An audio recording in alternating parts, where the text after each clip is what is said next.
Durante a noite, houve mais um grande ataque da Rússia contra a Ucrânia. Eles atingiram vários alvos importantes em Kiev e também em várias outras partes da zona de operações. Nas áreas mais à frente, dá para ver ali do lado direito que muitos drones foram lançados naquela direção, porque a Ucrânia concentrou a defesa aérea principalmente na região da capital. Essa defesa teve um pouco de sucesso, mas bem limitado. Já na zona de operações, praticamente não há defesa. Então esses drones e mísseis estão passando, quase todos, e causando todo tipo de problema.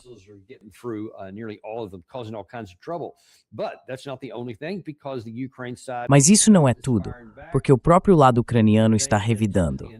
Eles atingiram, em Omsk, uma refinaria de petróleo russa muito grande, a primeira vez registrada em que ela foi atingida.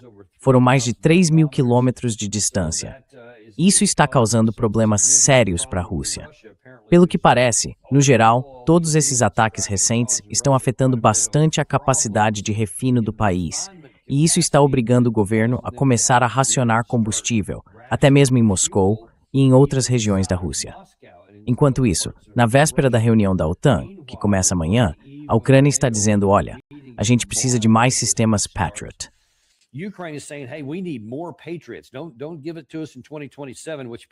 Não entreguem isso para a gente só em 2027, que é o que parece estar em alguns contratos. Eles querem um monte de coisa agora. Claro, isso não vai fazer tanta diferença assim, mas é o que estão tentando dizer. E por fim, o presidente Trump está dizendo, olha, Trump conseguiu promessas de gastos da OTAN no ano passado e neste ano ele vai tentar fazer com que elas sejam cumpridas. Como você vê tudo isso acontecendo na véspera da cúpula da OTAN, em que a Ucrânia queria conseguir muito mais apoio, o Trump queria dizer para a OTAN, me deem mais dinheiro, ou gastem mais dinheiro, e a Rússia e a Ucrânia continuam nesse vai e vem com os ataques à energia.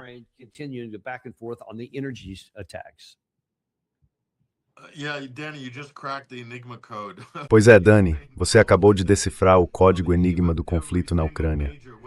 Na véspera de todo grande evento, seja o G7, a cúpula da OTAN ou a Conferência de Segurança de Munique, a gente vê esses ataques ousados de drones ucranianos. E, na verdade, a forma como isso é visto na Rússia é como um incômodo. É algo realmente inconveniente. Mas, no fim das contas, são só pequenas picadas se comparadas ao quadro estratégico maior. E, de novo, pode até parecer que os ucranianos e seus aliados europeus estão fazendo manobras táticas inteligentes, mas o que eles realmente vão conseguir a longo prazo? Porque no campo de batalha na Ucrânia, a Rússia ainda joga pensando no longo prazo. Eles já romperam algumas das cidades fortaleza mais importantes e agora têm controle total sobre Luhansk.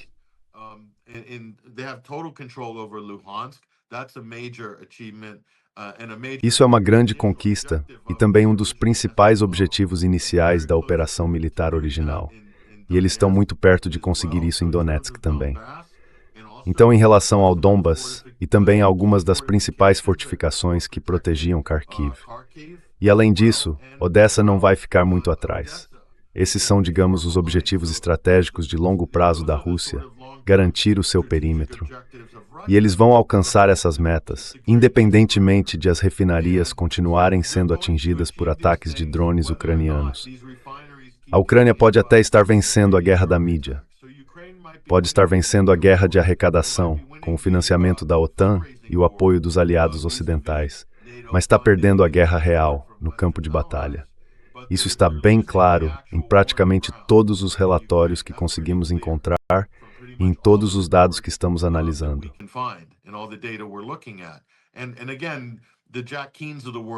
E de novo, os Jack Keens do mundo vão lá na Fox e começam a falar dizendo algo como: olha só quanto tempo a Rússia está levando para conquistar um território tão pequeno. Devem ser ineficientes. Putin está por um fio, a Rússia está de joelhos. Bom, um pouco de bom senso, né? Tá claro que existe um processo de construção nacional acontecendo aqui. Do lado russo, eles estão retomando a histórica Novorossia. E isso se sobrepõe, de forma bem evidente, ao mapa eleitoral da Ucrânia, onde os falantes de russo costumavam votar em candidatos pró-Rússia. E o plano deles é governar essas áreas. Agora, Dani, como especialista militar que você é, você sabe que se a intenção é conquistar território, e depois governar sobre ele, a última coisa que se quer fazer é matar civis nessas regiões.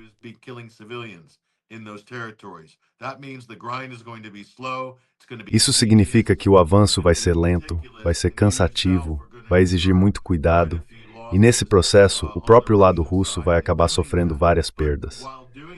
Mas, ao mesmo tempo, eles estão eliminando grandes quantidades de batalhões ucranianos e estão superando muitas das táticas que a Ucrânia vem usando contra a Rússia nos últimos 4 anos.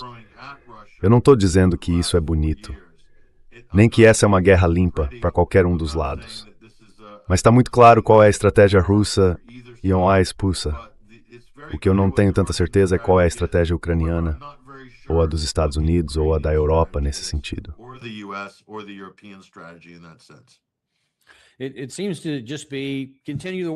Parece que a ideia é simplesmente continuar a guerra, manter tudo em andamento. Não importa quantos ucranianos precisem morrer, porque parece que esse é o objetivo em si, manter o conflito vivo. Mas o problema é que tem havido um número crescente de declarações, de irritação e de frustração, se não de raiva aberta do lado russo, por causa de ataques como esse, que agora afetam diretamente a população. Eu acho que existe uma esperança meio fantasiosa no Ocidente, de que essa irritação com o Putin possa se transformar em pessoas se voltando contra ele e dizendo, olha, acaba com a guerra agora.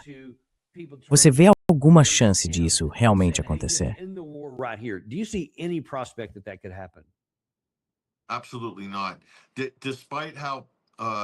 De jeito nenhum. Apesar de o conflito ser doloroso e desconfortável para muitos russos, e não vamos fingir que não é, a grande maioria da população russa apoia totalmente o governo. Eles sabem, assim como os iranianos sabem, que isso é algo muito maior. É uma ameaça existencial para a Rússia. A expansão da OTAN, a transformação da Ucrânia em arma, toda a divisão que o Ocidente tenta criar entre ucranianos e russos. Da mesma forma, os iranianos também entendem muito bem que isso é uma tentativa existencial de eliminar qualquer resistência à hegemonia dos Estados Unidos ou de Israel no Oriente Médio. E o mesmo vale para a Europa Oriental e para toda essa frente. Todo mundo sabe disso. Por isso, Dani, o apoio profundo, existe sim.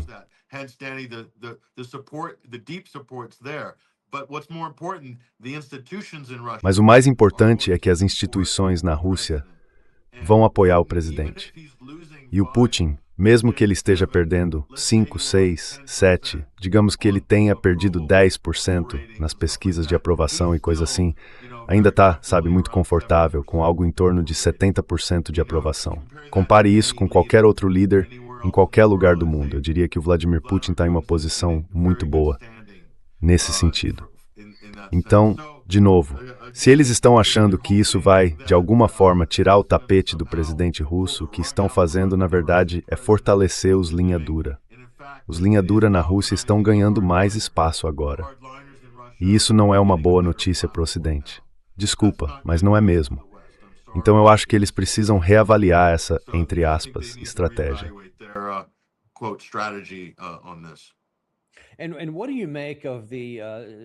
E o que você acha disso?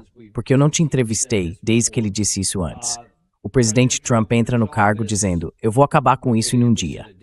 Aí depois virou, 100 dias e um monte de coisas. Anchorage parecia que, olha, talvez a gente estivesse fazendo algum progresso, sei lá. As coisas foram se arrastando. E de repente, basicamente, a gente simplesmente desistiu. Parou até de tentar. Ficou tudo em silêncio por um bom tempo. Aí, de repente, acho que foi no dia 1º de junho, a Casa Branca anuncia um novo pacote de armas e apoio para a Ucrânia, de 8 bilhões de dólares. E para defender isso, o secretário de Estado, Marco Rubio, aparece e diz, olha, a gente escolheu um lado nessa história e é o lado da Ucrânia. Então, nem mesmo no nível de gabinete dos Estados Unidos, a gente está tentando encerrar isso de forma alguma.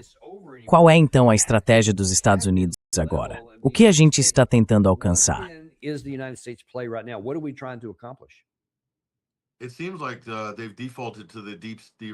Parece que eles voltaram para aquela posição original do chamado Estado Profundo.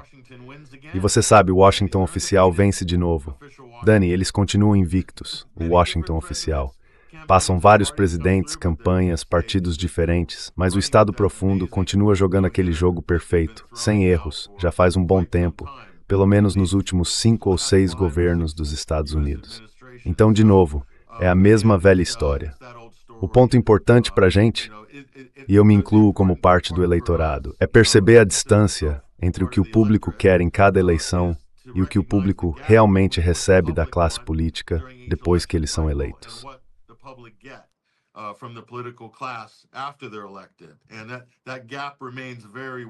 E essa diferença continua muito grande. Eles sempre tentam agradar o eleitorado contra a guerra, porque sabem que esse é o voto decisivo nos Estados Unidos, seja entre democratas ou republicanos. É o voto que todo mundo quer. É assim que se vencem eleições, que se conquistam estados decisivos e se ganha por margens apertadas nas eleições gerais. E o Donald Trump não é exceção nesse jogo. Na minha opinião, ele tem explorado isso de forma muito habilidosa nas eleições de 2024. Os resultados agora falam por si. E nós, como eleitores, precisamos encarar esse cenário repetitivo, esse tipo de dia da marmota político que se repete a cada 4 anos.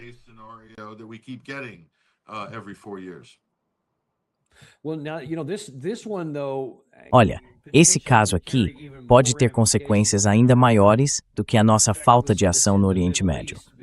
Porque veja, lá a gente tem problemas de curto prazo, com o Estreito de Hormuz ainda não totalmente aberto e sem nenhuma perspectiva de que isso vá mudar tão cedo. Isso vai ter um impacto financeiro de médio prazo. Mas esse tem o maior potencial de catástrofe.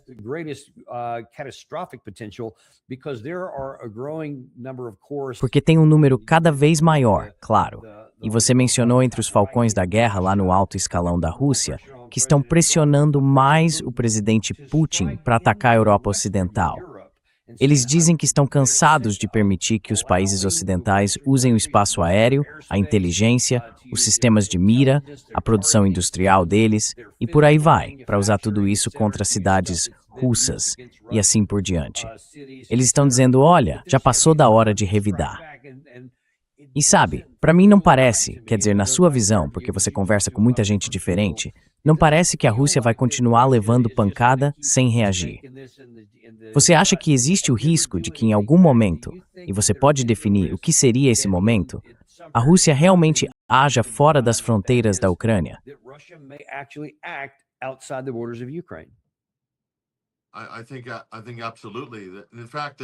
Acho que sim, com certeza. Na verdade, se tem algo se desenvolvendo em relação à pressão política dentro da Rússia com essa conversa, é que os linha dura estão basicamente dizendo que a gente vai perder a nossa capacidade real de dissuasão se continuar permitindo esses ataques vindos do que eles chamam de um procurador da OTAN. E esse procurador é a Ucrânia. Eles estão sendo literalmente armados até os dentes pelos países da Europa Ocidental e pelos membros da OTAN nos Estados Unidos e estão usando essas armas para matar russos. A Rússia não está usando ninguém para matar europeus no Ocidente. Então essa equação está ficando muito desconfortável e muito desequilibrada, e é quase como se estivesse provocando a Rússia a ir direto à raiz do que é um problema potencialmente existencial, uma ameaça à própria existência deles, não só à segurança nacional, mas à própria sobrevivência do país.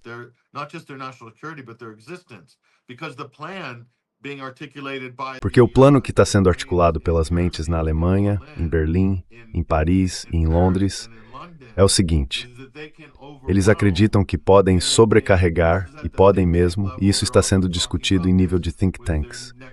Eles também falam sobre isso dentro do conceito de guerra de nova geração, com drones autônomos. A ideia é que eles poderiam sobrecarregar o Estado russo, imobilizar o Estado russo com ondas de ataques de drones. E acreditam que esse seria o caminho para a vitória sobre a Rússia. Agora, por que eles precisam declarar vitória sobre a Rússia? Ou derrotar a Rússia? Ou até desmembrar a Rússia, como a própria Kalia Kallis, alta representante europeia para a política externa, disse publicamente, falando em dividir o país em 10 partes diferentes?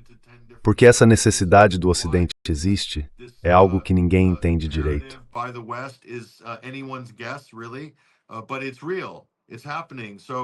Mas é real, está acontecendo.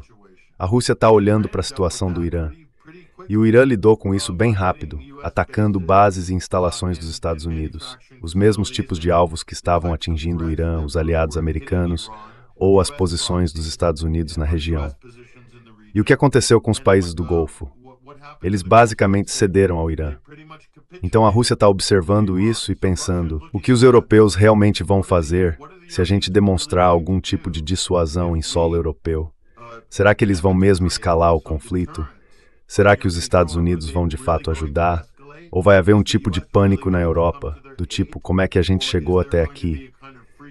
Eu acho que vai haver uma crise política na Europa se isso acontecer.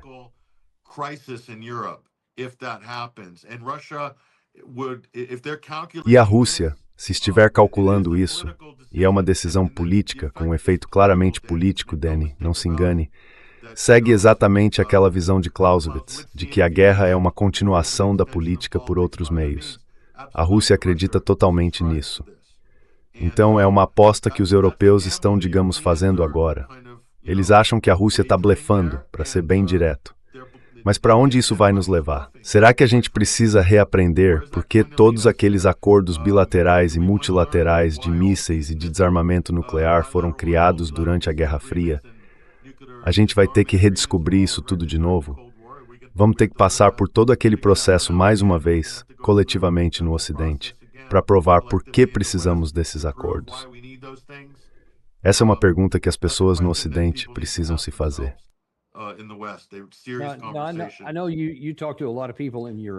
Eu sei que você conversa com muita gente na Europa, tanto no Reino Unido quanto em outros países.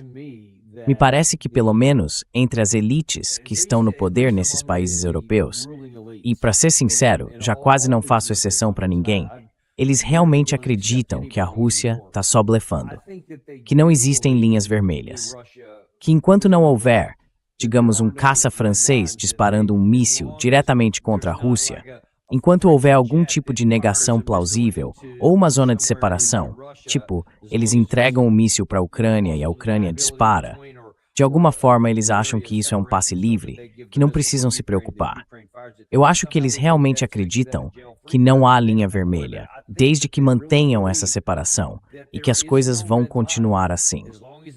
Rússia, qual é a sua percepção sobre como os europeus enxergam esse cálculo?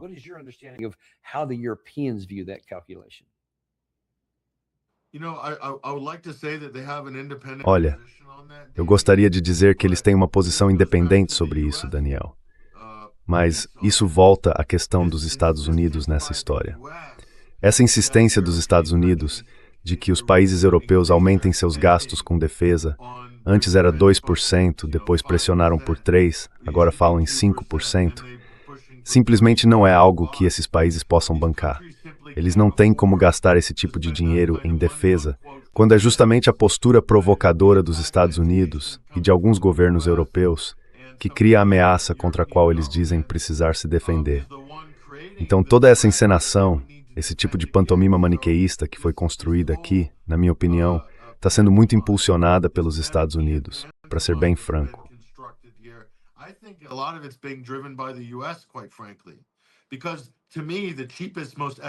Porque para mim a solução mais barata, mais econômica e mais próspera seria apostar em negociações diplomáticas.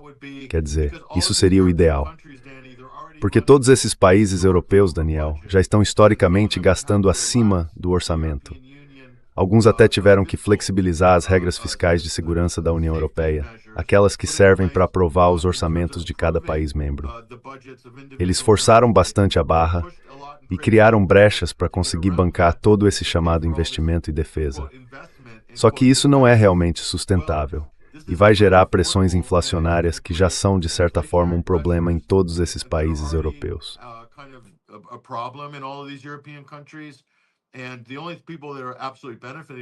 E as únicas pessoas que estão realmente se beneficiando com isso são as do setor de defesa, os acionistas dessas empresas e também os políticos que estão sendo pressionados por esses mesmos grupos. Para mim, esses são os únicos beneficiários reais dessa situação. Do ponto de vista do público, estão cortando serviços. O preço da energia e da eletricidade está disparando. Está ficando simplesmente impossível de pagar. A conta de luz e de gás na Europa, E eu tô falando por experiência própria. Você ficaria chocado com o que a gente está pagando agora. E tem muita exploração acontecendo em toda a Europa. Então eu acho que, sinceramente, não vejo como isso possa se sustentar.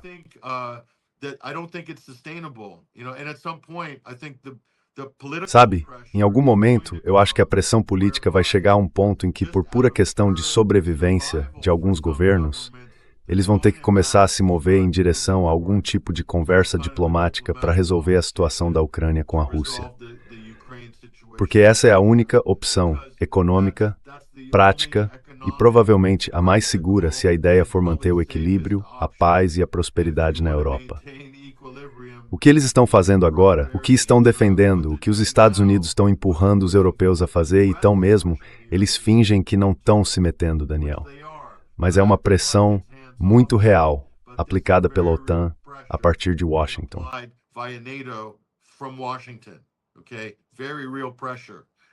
Certo, é uma pressão muito real.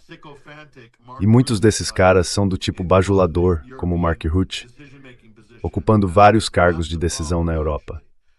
E esse é o problema, na verdade. E não é que eu não culpo o público europeu, porque acho que eles foram, em grande parte, doutrinados com toda essa confusão sobre a Ucrânia. E depois ainda arrastaram a Finlândia e a Suécia para dentro da OTAN, falando em colocar armas nucleares em solo finlandês. Isso é pura loucura. Então, eu não acho que isso tenha muita popularidade e vai ter muito governo caindo por causa desse assunto.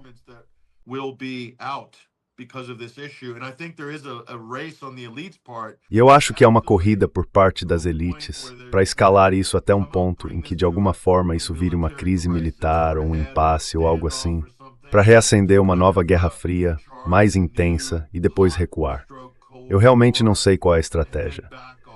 Talvez a Europa simplesmente tenha esquecido a devastação das duas guerras mundiais no seu próprio território e ache que precisa aprender essa lição de novo. Espero muito que não seja esse o caso. Mas, Daniel, há pressão vindo de Washington.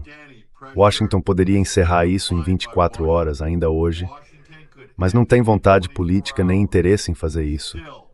A gente precisa se perguntar por quê.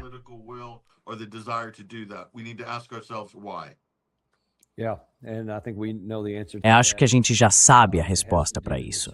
Tem a ver com algo verde e também com poder.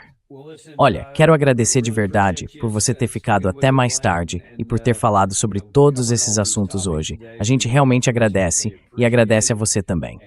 Espero te ver no próximo episódio. Muito obrigado. Sim, e obrigado por divulgar meus relatos do Irã, por compartilhar e postar no Instagram e no X todos os dias.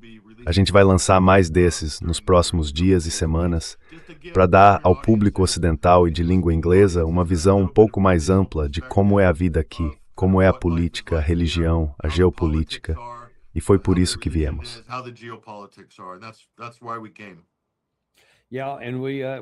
A gente é bem fã disso. E esse é um dos motivos de ter você aqui no programa. A gente recomenda que o pessoal continue te acompanhando para saber mais, tanto no X quanto no 20th Century Wire. Muito obrigado. Valeu, Daniel. Olha, eu não estou aqui para te convencer a comprar ouro, nem para dizer como você deve cuidar da sua carteira de ações. Mas tem uma forma de você ajudar a gente. Se inscreve no canal, deixa o like e compartilha isso com alguém que você gosta.